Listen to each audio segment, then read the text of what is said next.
Catherine Bubble-Singh, who's been dubbed Britain's strictest head teacher. She runs the Michaela Community School in a deprived part of North London. The school focuses on discipline and manners. I want you to be the head teacher of my children's school, Catherine Bubble-Singh. You talk my language. Now, people think that I'm mean, and I'm mean because I'm the strictest headmistress in Britain, and I have rules and I have detentions and things like this. I spend all my time arguing with everybody. I'm arguing with them on Twitter. I'm arguing with them on the press, right? I'm strange that I'm willing to go out and fight every day. Most people don't want to do that.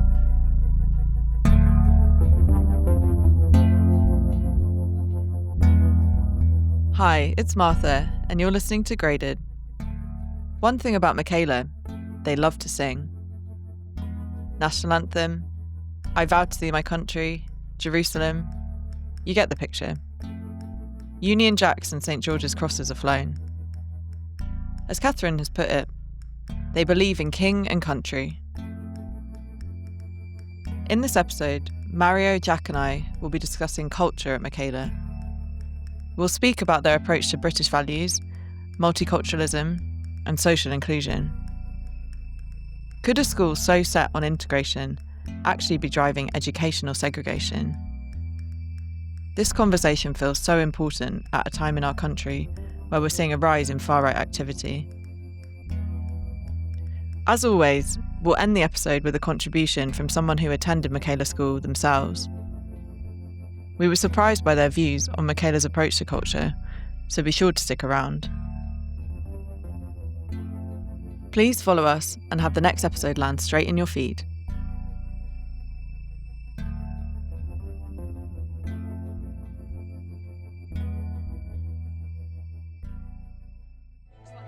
So our children come from all over the place, you know, their parents or their grandparents, anywhere, you know, from the Caribbean to various African countries, Asian countries, Middle East, all over the place. It's one of the reasons why it's so important that we should all feel British together. It's the one thing that we have in common, and it's the one thing that binds us. If you can keep your head, we're all around you! Everything there! And blaming is on you! You can trust yourself! We're all around you! Well, yes, you can also have that identity from elsewhere, but we're in Britain, and look at what Britain's provided you with. It's provided you with an excellent education. We want to create a sense of belonging that transcends the differences that exist between our pupils. We have thought very carefully about the language that we use and the rituals that we enact in order to get them to feel like they rightly belong, because they do rightly belong. So today we are going to be talking about culture at Michaela and really taking a deep dive into the idea of the British values that kind of run through a lot of what Michaela do, a lot of their methodologies. So I thought, because it can be a bit uncomfortable for us as Brits to talk about values and patriotism and all of that. So I thought we could start off with something quintessentially British and have a quiz. So I'm going to test you guys a bit on British values and what also British people think about I guess their perceptions of themselves. So fired for not knowing the answer. Yes, well, actually, that is my first question, and we can always cut this if it's going to be a fireable offence. But can you name the fundamental British values that the government publishes to be promoted in schools? Okay, Jack's looking confident. Shit. You can take it in turns if you want. Go on. Freedom of expression. Freedom of expression. Sometimes worded differently. Yes. The rule of law. The rule of law, very good. Democracy. Yep, good.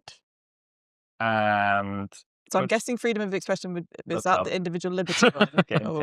That was, individual liberty, yeah. Yeah. Yeah, I think sometimes. Is that it? There's one more. No, 5, isn't there? Oh shit. So I've got Tolerance. Yes, that's the final one left. So tolerance of those with different faiths and beliefs. Okay, so Ipsos, so a research agency, they conducted a study in 2022 and they asked a select group of British people what makes them proud to be British. So I thought you could try and guess the top list of things. Football will be there. Football. So we do have coming in midway down in the top 10, we've got British sports teams. So I guess that would go there. All right. I think it's the bloody royal family, maybe. So somewhere. that is number 3. Yes, yeah, the of royal course. family. Not Is top, though. democracy there? So democracy. Oh yes, our system of democracy comes in just above British sports teams, actually. Okay. So more than Not football. that high. Okay. Yeah. So that's number 5. Oh no, 6. I should have numbered. Actually. David Attenborough. It's quite That was quite serious. So sadly, he doesn't make the list. Although the BBC does, and I guess Yeah, he's I quite thought it was- associated What was with the that. question? Was it pride? So Pride, what? Yeah, proud what to be- makes people proud to be British? Can you? Neither There's of a you lot have of come things close people to would number name 1. about like the weather and stuff. Yeah, Outrageous, but yeah. this isn't what they're proud of, I guess. Yeah, can you? So you haven't come close to number 1 yet. Is it culture industry? So that is actually number 1, Is 2, it? 3, 4, 5. Culture and arts is number 5. Oh, I see. Yeah. So any Go guesses on. for number 1? What's that to be?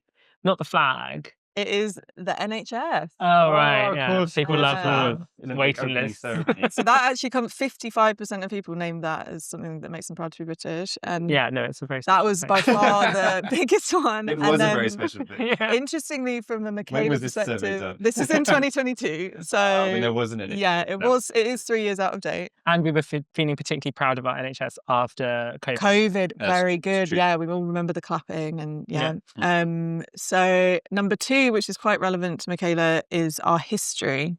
Okay. Which is interesting. I'm not sure how that's been interpreted. Ups and downs. But yeah, that is something that people are apparently proud of, 33% of people. Then we have royal family, then the British Army and Armed Forces, culture and arts, democracy, British sport teams, the BBC. Our position in the world was named by 11% of people, and having a free press and media was 10%, followed by British business as 6%. So I thought that was quite interesting That to is see what interesting. people think of themselves. What they're proud of about being British. Yeah. It's Then- interesting to think like maybe they only recorded answers from people who were going to give an answer. There might have been a lot of people like, I'm not going there. So Yeah. I think probably people were given, I think they were given some selections and then they had to select up to 3 of those. Right. So it wasn't necessarily like open response. Yeah. Okay, then final 2 questions I just had, which I found quite interesting, particularly when we're thinking about culture within a school. Can you guess how British people ranked their attributes that they associate with themselves? So what do you think British people said were the best attributes about being British? It would be something like strength or stoicism or like determination. Something Interesting. So that might actually be, we have one, 13% of people said we keep to ourselves. Something they think is a great attribute. cool. I know. I think it's humour. Number Oh, yeah, 1. that's nice. Well Okay, done. okay, So that's sense of nice. humour was listed by 47% of people. Mm. Then number 2, we had good manners, I fucking hate 38%. that. Friendliness after that. Then hard-working attitude. So that feels quite relevant to Yeah. Michaela. Then we had tolerance not to other true. sections of society. And then patriotism was named by 24% and law-abiding after that. Okay, and then what do you think, finally, worst characteristics about British people? Probably just the same, but the inverse, like laziness. You are kind of right. So intolerance towards other sections of society and Yeah. ignorance of other cultures, those were 2 quite high ones. Then the other ones, do you have an idea? Hatred of our country. We did have complaining too Wokeness. much. No, wokeness sadly didn't make the cut. Or, Oh. sadly or happily. In 2022. Yes, so maybe Okay. today, if the survey was done again, it might. A little bit too. So we did have, though, complaining too much, which, Okay. so hatred of country, maybe that falls under The that. Weather, etc. That was named by 29% of people. And then we had 35% of people who named drinking culture as something they don't like about being That's British. I say So, that. yeah. Do you think, Yeah. did any of those What was the surprise? first one? The number 1 was ignorance of other cultures, actually. Oh, that's So it's nice. something, yeah, it's kind of interesting. That's It's something interesting it that, appears in both forms. Yeah. yeah. And I think that was apparently named more by young people about something they don't like about British Okay. people, which maybe makes sense.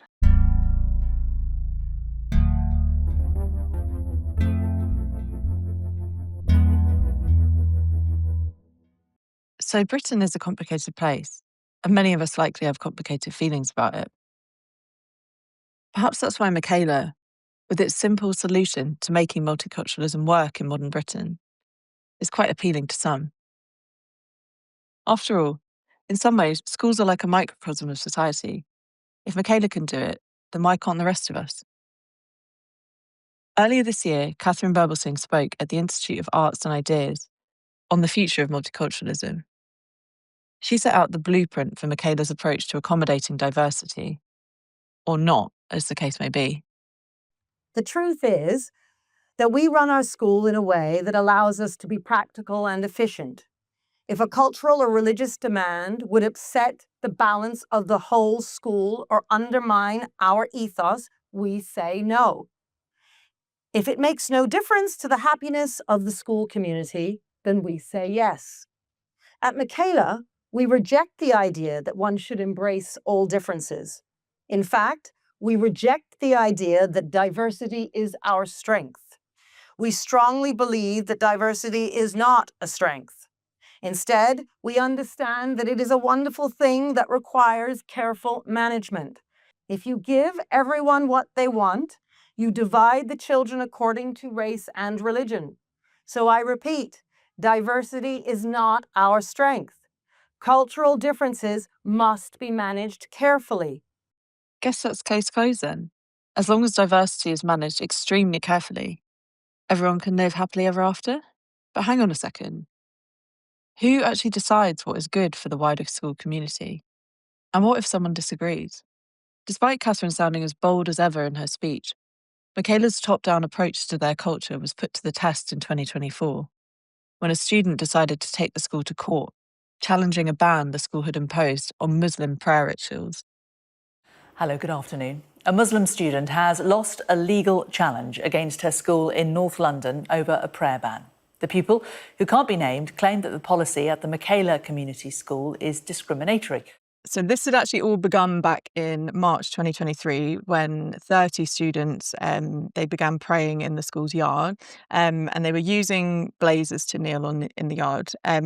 Pupils are not actually allowed to gather in Michaela in groups of more than 4. That's something we've explored, and that includes in the schoolyard.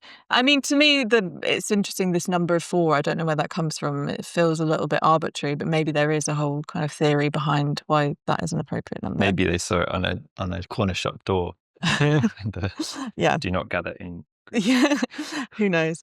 So they introduced a ban in the same month on prayer rituals, which hadn't been explicit before. Because they were concerned about a culture shift, they called it. So they thought that by having certain pupils praying together, it was causing segregation between different religious groups. And also they suggested there was intimidation within the broader school community, like amongst Muslim students, kind of people being encouraged to pray or almost forced to pray. The young person who toured us, she said we're not allowed to pray. That was one of the things. Yeah. She said we are allowed to pray in our heads, but we're not allowed to pray. Yeah. So I think that really wasn't necessarily made explicit until 2023 when they faced this situation, and then the school said we're outright banning this because it's not part of our culture, our community. And so as a result, in 2024, one of these students who was involved decided to take the school to court. So I think I've looked through the court documents. It's actually quite interesting, very lengthy, so I wouldn't recommend it. But there is in it quite a useful summary of how Michaela frames its own culture. So I was wondering if one of you wanted to read out this little bit from the... Okay, like a judge. Yes. So is it the aggressively tolerant thing? The school... Don't jump ahead. You revised. The school is exceptionally academic, successful, and it attributes its success to its distinctive approach to the provision of education. This includes a very high level of control over the behaviour of its pupils, underpinned by a strict approach to discipline and an ethos which encourages pupils to see themselves as part of a team. The team ethos of the school means that the interests of the school community takes precedence over the needs of the individuals. It also involves using the head teacher's words, aggressively promoting integration between pupils from different faith, cultures and ethnic backgrounds whilst they're at school, as well as minimising social distinctions between them. I wanted to hone in a bit on this phrase, aggressively promoting integration. What does that sort of conjure up for you guys? Have you heard that thrown around at all before? Like, what do you think when we're using the word aggressive in this context?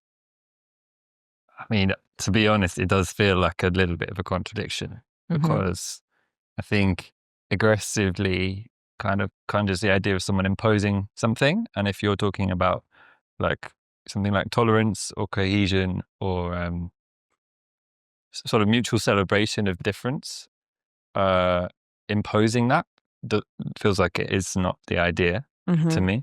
Have I heard of it? No. It doesn't sit well with me. It's not the way I would want to promote inclusion. I don't think that it necessarily wouldn't work. I don't think that having aggressive being committed, aggressive being assertive and pushy and hard-edged, you know, perhaps you do need that to solve a difficult problem. This is me trying to be very even-handed. Yeah, I'm going to give it a go as well in a minute. Go on. Yeah. Well, I'd say I do see when we're trying to bring a community together, that often human beings do need a more gentle, caring touch in order to get along. And aggressiveness, when I think about policing, when I think about punishment, when I think about exclusion, these things don't, for me, tend to bring a culture together, a community together. But I don't neglect that there may be something in it. Yeah. I was also trying to think of, so in personal teaching experience, there are moments where I've been very like assertive and intentional about what we can and can't do or say in school, and I don't have any problem with that. So maybe if that's what she means, I can see it a little bit. But the example I'm thinking of is that a child held a view that was another student received it as it was racist. So and I needed to and the student who held that view was also trying to like work out what they meant in a way. So it was like this really useful moment and a useful discussion. But when it got to the point of hurt, like when the other student felt like really actually harmed and offended by what was being said, and even though like this student was just trying to sort of work it out for themselves, I think I stepped in, because you don't let anything happen, that is part of my job. But you stepped in assertively. So as we're exploring this, I'm thinking more about the word assertive. I do feel that aggressive is in a different realm, and I don't know if there's a huge place for aggression in looking after young people. No, I think it's just the wrong word. I mean, I did ask them to leave the room. If the school means assertive, then I can really live with that. Yeah. I'm not sure that aggressive is what we're looking for in education. Yeah. Interesting. So I guess, maybe there's a semantic kind of issue there about how we understand the different terms. Another thing is maybe thinking about how Michaela actually instills this kind of integration that they're speaking about. So we've got a few different methods that we've heard about, and some of them that we actually saw when we were there. So we saw the lunch and how that's carried out, the fact that students all need to eat the same food and it's vegetarian. We saw that they have a very strict uniform. We saw people reciting Shakespeare and kind of poetry together. And I think we saw that there was a certain preference for a kind of received pronunciation of English as well. What we didn't see, but we've heard about as well, is, to go back to the court case, the fact that there aren't specific prayer spaces. We've got the students kind of, they sing patriotic songs together. So we've heard that they sing the national anthem and Jerusalem and things like that. And something Catherine speaks about quite a lot is that they all watch the England football game together, and but if they do attend, they have to wear an England shirt, I believe. Yeah, I guess it's interesting, this, like what you were talking about, Jack, that we maybe are comfortable with a certain imposition of integration if it comes to calling out racism, but maybe some of these methods that Michaela might go like a step further and kind of too far potentially for some of us in terms of encouraging that integration. I don't know. I wanted to maybe take a step back and look at what integration actually means, and I've got a little dictionary definition here.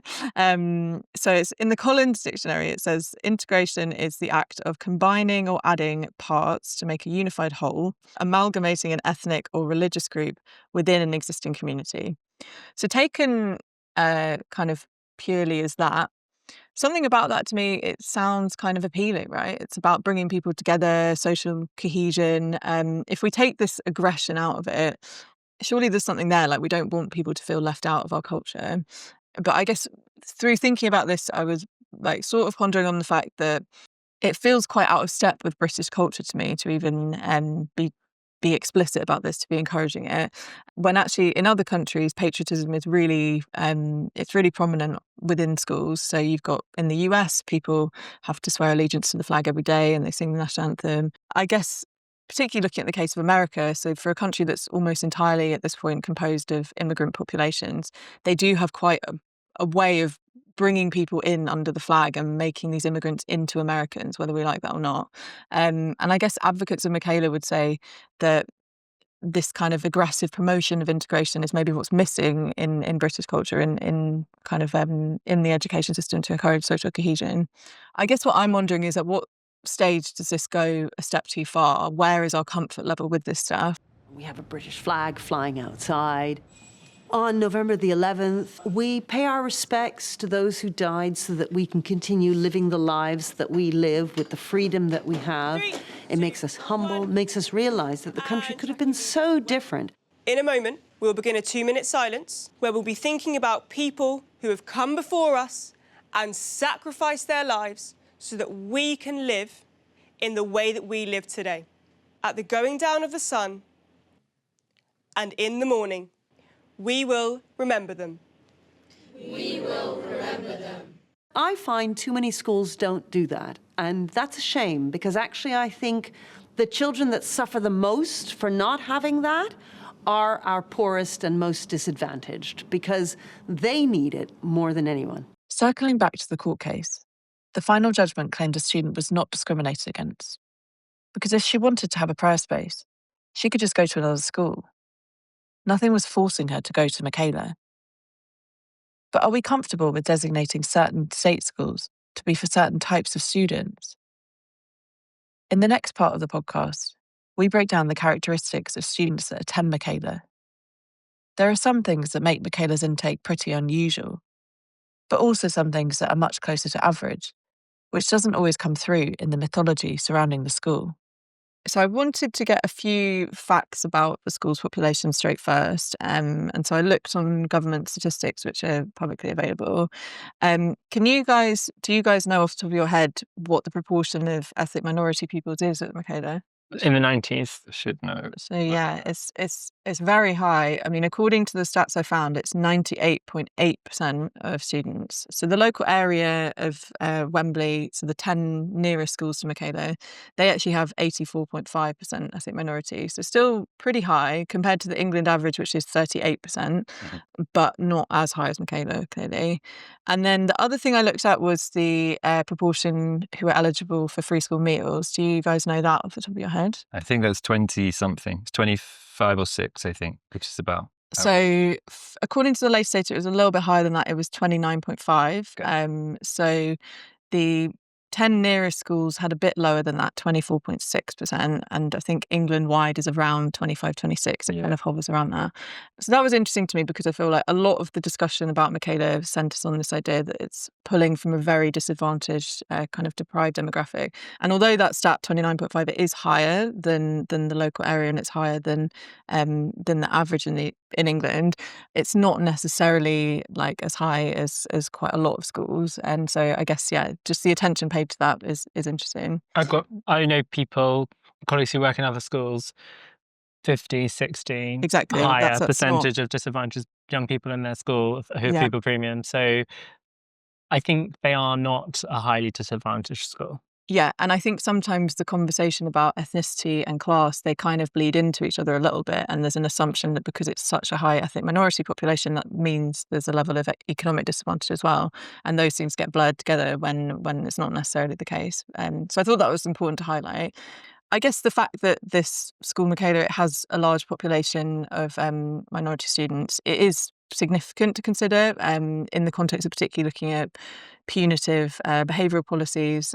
I think it is pretty common across schools with no excuses policies to have a high proportion of ethnic minority pupils and to have a high proportion of working class pupils as well. So wanted to flag that, but I think first it's good to maybe think about what this school actually does achieve in terms of academic outcomes for these students, and whether this integrating culture actually helps them achieve that. So in Jack's previous episode, we did briefly touch on the top schools according to Progress 8. And I'm not sure if you guys remember how many of those schools were religious schools, actually. So I think there were maybe 3 or 4 that were Muslim, and there's also a Jewish school in that kind of top 5 of Progress 8. 3 schools. So I think. Okay, so maybe not. No, it's just that I remember 2 were like Muslim faith free schools, who were maybe like number 3 and 4 in the list. Yeah. So I thought that was kind of interesting that clearly this secularism and this national identity that is imposed on Michaela, that is not necessary to achieve the outcomes that they do, or similar outcomes at least. Obviously, Michaela's at the top of the list, but there have been very religious schools that have achieved very high Progress 8 schools as well. So I guess secularism itself, it can't be the reason necessarily for the school's success.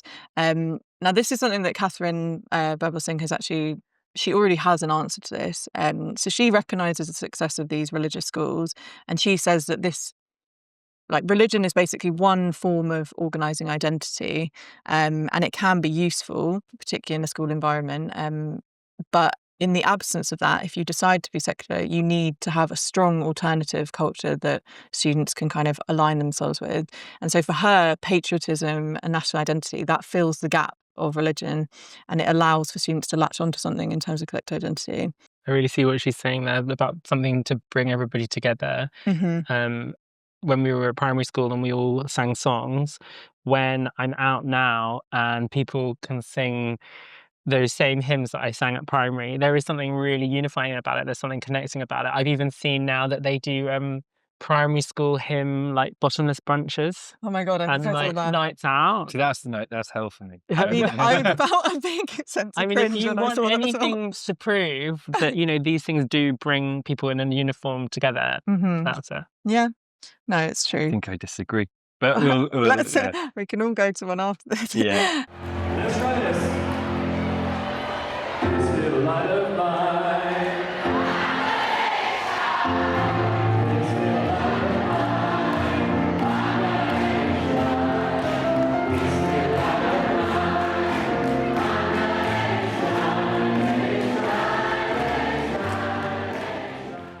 In the next section, we discuss why a school might decide to impose a specific set of cultural norms and what the ramifications might be, particularly for students from working class or ethnic minority backgrounds. The phrase cultural capital comes up a few times. This term was first used by a sociologist named Bourdieu. It's basically the idea that there's something beyond pure economic capital or wealth that dictates your position in society. It includes things like educational credentials, style of speech, taste in art and music, or even how someone dresses. At Michaela, staff seem to think about this stuff quite a lot. They've even published a book called The Power of Culture, which goes to show how important they think it is to get right in a school. Here's Jack reading an excerpt from it now, on why they think their students should be exposed to a certain kind of culture. We must not underestimate the value of growing up in a family where visits to museums are common and knowledge of culture is drip-fed through daily life. For our pupils, acquiring such understanding isn't something that can be taken for granted. Failing to expose disadvantaged young people to important cultural knowledge sets them at a significant disadvantage when they enter the outside world. I don't know if you guys had any initial reflections on that quote before I go into some potential critiques of it from our guests. I think they'll probably say more what I'm going to say and more, but I think that the concept of cultural capital has sort of been taken up wholesale by traditionalist educators as something that is just good and is like this like thing that's inherently desirable. And my understanding of the origins of the term and where it kind of needs to be brought back to is that it's the problem. The idea of cultural capital is a problem. That there is one set of knowledges and experiences and understandings that is valuable, more valued, not inherently more valuable, but valued within our society above others. And And that's a form of discrimination. It's a fueler of inequality. It's not something to be, to just be like understood and worked with. It's something to dismantle. That's so interesting. And it really draws out how the debate around traditional and progressive, or Michaela versus different kinds of approach of education, maybe centre so much around how educators see themselves as political activists. So if we see culture as something that education needs to be complexifying, challenging, bringing through different voices, bringing through different kinds of knowledge, and promoting, different cultural knowledges, and that's what it is to be an educator, then of course you're not going to go and work at Michaela. But if you think that the kind of social justice work of a teacher, of an educator, is to enable young people to access the top echelons of society, and they have and you see that kind of knowledge as this traditional knowledge, then that's what you're going to want to give those children. Yeah. You're either going to be like you're going to come at it from like a pragmatic perspective, or you're going to be a nationalist and you believe this is the most important stuff for children, or you believe it's the most important stuff for children because it lets them get on in the world. A lot of it, is about this tension between, do we work within the existing system and try and do the best for students that maybe don't have the best start in life, which I would say Michaela kind of falls under. Some of the staff at least seem to suggest that they want to do that. Yeah. Or do you think about starting with education and dismantling that system through your students and getting them to think critically, which I don't think Michaela are particularly interested in.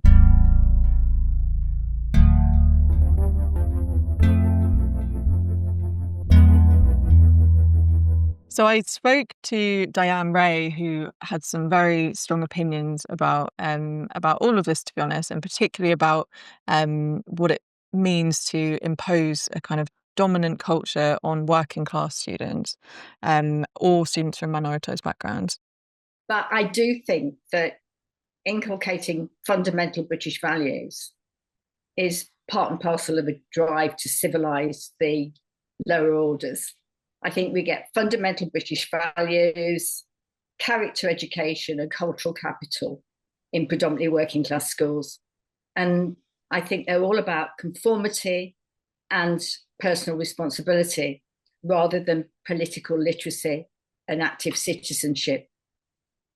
And I think there's international research that shows that we're very, very bad at teaching our students political engagement, but especially bad if they're working class. So working class students have far less political education and citizenship education than their middle class peers, even if they're in the same school. In the context of thinking about race and ethnicity and culture as well, I think it's also important to acknowledge the specific impacts that more punitive approaches like Michaela's may have on racialised students. So Mario had a great chat with Kadra Abdenasser from the Centre for Mental Health, who speaks about the education system more broadly rather than just looking at Michaela. But she talks about how strict schooling and also the lack of representation of people of colour in the teaching profession impacts minoritized students specifically. We can't really talk about school discipline or behaviour policies without talking about race fundamentally. The racial disproportionality that exists in school exclusions, in punishment, and how the rules are applied, they are stuck and they are persistent. So we do need that anti-racist approach in schools, because racism isn't always overt in terms of how it plays out. It can really show up in those really subtle and systemic ways. We don't have the representation that we need in the education system, unfortunately, in terms of teachers and leaders, so they can kind of enforce some of those dominant, often white middle class norms on young people, and getting them to conform without questioning. That sort of perpetuates racial dynamics that we see more broadly in society, and it leaves little room for young people's voices to kind of be heard. What's the consequences of all of this is that disproportionality of punishment for Black and brown pupils, overrepresentation, as I mentioned in the data. So these are, in our view, racism is something that does need, systemic dismantling, not just tweaking of the system. And yeah, sure, we can talk a bit more about some of that too. Going back again to the court case, I think it's important to think specifically about the Muslim students at Michaela and how 50% of the population of the student body are Muslim. So clearly there is a significant proportion of Muslim parents and students that have decided, potentially in a sense, to sacrifice a part of their culture, a prayer ritual, for their students, for their children, to attend such a high achieving school. I guess my question is, should they have to make that sacrifice? Should they have to make that choice between culture and educational outcomes? Nadine Asbali is a secondary school teacher in London, and she's also the author of The Veiled Threat on Being Visibly Muslim in Britain. So she wrote a piece in The Guardian, which I found really interesting. I'm just going to quote it. So she said, "In an area of extreme social deprivation such as Brent, and given that Muslims come from some of the poorest communities in the UK, should one cohort of families have to grapple with the choice between social mobility and religious freedom? And when Muslims are so often accused of failing to integrate or contribute to Britain, what message are we sending future generations if the right to express your faith can come at the cost of a quality education?" I guess this question of parental choice, it actually brings us quite nicely onto the second angle I wanted to take, which is what about those people that don't go to Michaela, those students or parents that decide this isn't the school for me? So I think we've already looked at the stats on kind of proportion of ethnic minority students in the school. And I think maybe potentially quite an uncomfortable truth about Michaela is that there aren't many at all kind of like white British students there. So when Catherine Rebel-Singh and others at Michaela, they're talking about these cross-cultural friendships that take place in the school. They're saying everyone's part of this close-knit family. It is quite interesting that family does not include white British students, and that's not necessarily a good or a bad thing, but it's a fact. And I guess in a society that is actually like predominantly white British, even if that area of Brent is not, it's interesting to me. You've helped me to understand that in a way they are a community of immigrants and kind of connecting together. And I think there is something quite lovely about that. But they're not necessarily accessing the dominant kind of ethnic group in the UK. And I'm not necessarily saying that's a good or a bad thing, but I've never kind of conceived of Michaela in that way. Mm-hmm. So yeah, I think Diane Ray, again, she had some thoughts on why this type of school might be particularly appealing for immigrant parents. Parents are desperate for their children to do well, as I said, and I think for ethnic minority families who have been downwardly mobile, there's a very strong impetus to be socially mobile and to regain lost status. I think ethnic minority families still continue to invest a great deal of hope and desire in the English educational system, often to repair the economic damage they've suffered through migration to the UK. So I think there's considerable downward migration and downward mobility that comes through inward migration to the UK. And I think if we look at those families, they're obviously economically impoverished, but they still retain elements of cultural and social capital from their countries of origin. I mean, if we look at who migrates and who gets left behind, it's the more privileged in those countries that make the journey here. And that's not 100% true, but it is in most cases. And I think they're very different in terms of their distribution of cultural and social capital to the white working classes. And I think if we look across the state education system generally, the white working classes have decades, or almost a century, of being failed by the English educational system. And I think that many of those white working class families have lost hope a friend of mine who was also part of an immigrant family, she used to remind me that all of the immigrant families that we worked with, these were all wealthy families in their home countries. So there was sometimes an attitude amongst white staff that we'd work with that they were working with kind of the poor and the deprived communities. She said, no, these are like she'd say, my colleague, these are like the sort of, the highest echelons of those cultures that they come from. Yeah, I think Diane Ray's point on that is so important, because it kind of blows apart this idea that they might have like less of this magic cultural capital stuff that we really, really value in this country. It's like, no, they might actually have quite a lot of that in various ways, just not the specifically British form that you want. Exactly. But when it comes to like skills and various forms of knowledge, I mean, science, there are lots of families who come with lots of like advanced medical experience, for example, and some of that is likely to be passed down to their children. That's very applicable to work in this country. It's very applicable to be part of like this society, but it's not generally understood, especially if they are forced to live in. Well, their parents aren't paid very much, and they're forced to live in bad housing. Like then they go to then they're considered the poor. Yeah. Also, Catherine is always pointing out, she always talks about inner city kids. We work with inner city kids. Yeah. And I think she misses that inner city immigrant families are probably some of the most ambitious families in society.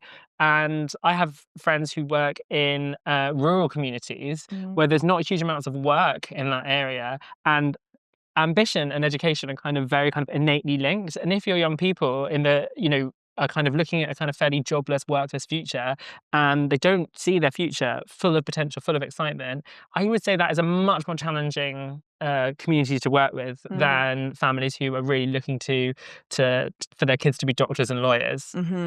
No, and there's a well-known phenomenon in kind of education policy, like they call it the London effect. So the idea that people perform way above expectation in London when you take into account kind of demographics and different levels of disadvantage.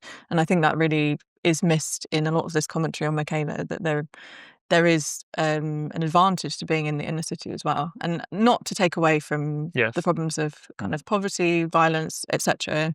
But yeah, I think this kind of, and maybe it's something Catherine would argue against, this deficit model of thinking, but I think it kind of, the deficit model is there in this idea of imposing a certain culture on these young people. It's implied that they're lacking that culture capital, lacking that understanding.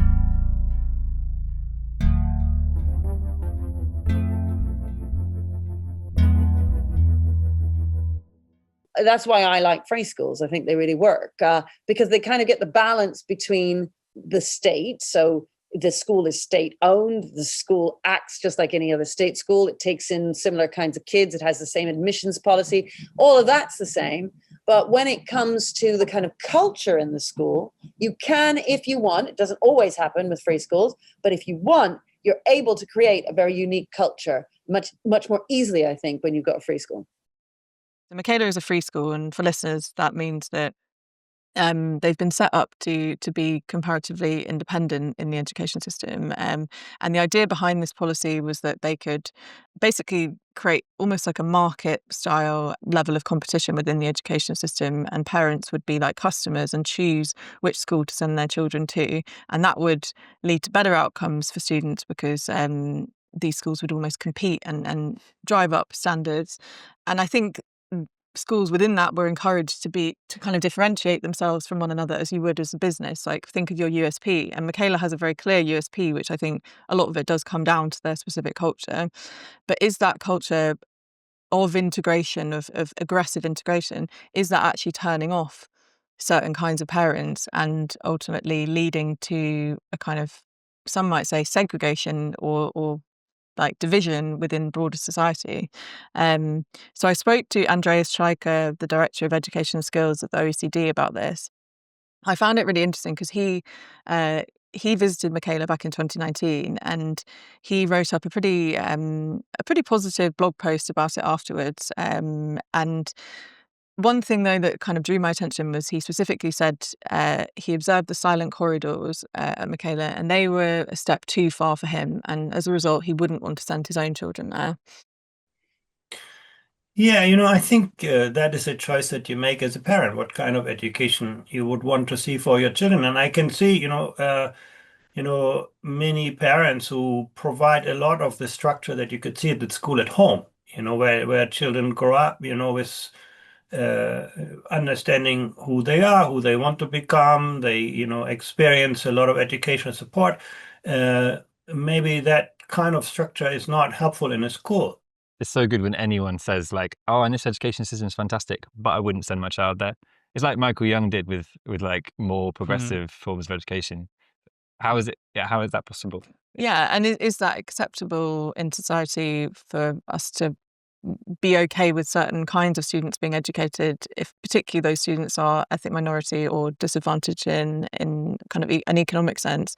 Is it okay that white middle class parents can say, "Oh, it's fine for you, but not for my kids"? Like, I don't know, what kind of society do we want to design? So yeah, I guess I just wanted to draw attention to that potential kind of irony that Michaela is very big on promoting integration within their school, but by doing that to the extent that they do, they could be driving segregation within the wider system. We spoke with Maria Arper, the founder of the Centre for Peaceful Solutions and former chair of Mediation UK. She had some thoughts on how nation states can design policies to make multiculturalism work, but also how the systems put in place may fall short of actually getting people to live well together. When you are trying to organise whole nations, communities, large groups of people from all sorts of backgrounds or cultures or whatever, you have to put systems in place. You have to have systems. And then you have to educate people in how to use those systems, right? You might call that propaganda, right? But you have to educate people in how to use those systems. The one thing no system will ever give you is empathy. It's not difficult to create an appearance of cohesion. And I think that's what they've done very successfully, but I don't think it's that hard.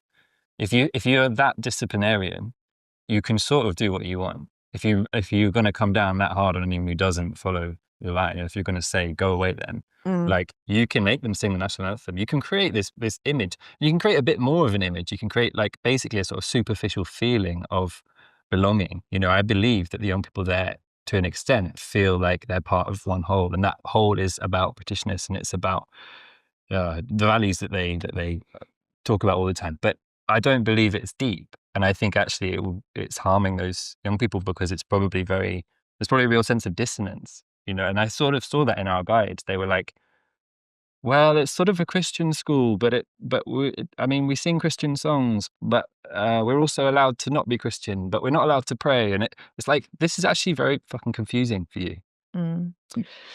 That's helpful. Yeah, and I think identity development is always going to be a confusing thing for teenagers. They are always going to be working out who they are and where they fit into society.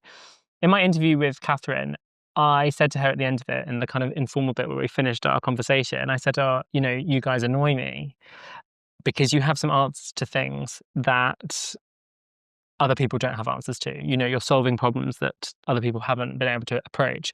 And something that I was referring to was their ideas around some ideas around integration and some ideas around Britishness. I wouldn't want to practice the way they practice in this way, and I can see lots of different problems with it. And I want to go on to talking about an issue with integration itself. How, when a young person, say a first generation young person, comes to this country, how do you make them feel welcome? And her approach is to really committedly say, you are British, and I'm going to teach you that you're British and you are welcome here and this is your country, and I'm going to give you a very limited and specific idea of what Britishness is. I'm going to teach you what that is, and then you will feel British. Now, there are lots of problems with that, but I do think that is an answer to a problem, and I do think she answers that better than a lot of schools have been able to answer that.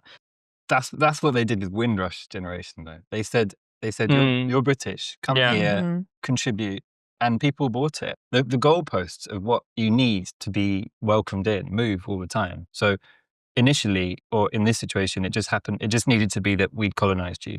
That makes you British enough for you to come and reap the benefits of our wonderful society.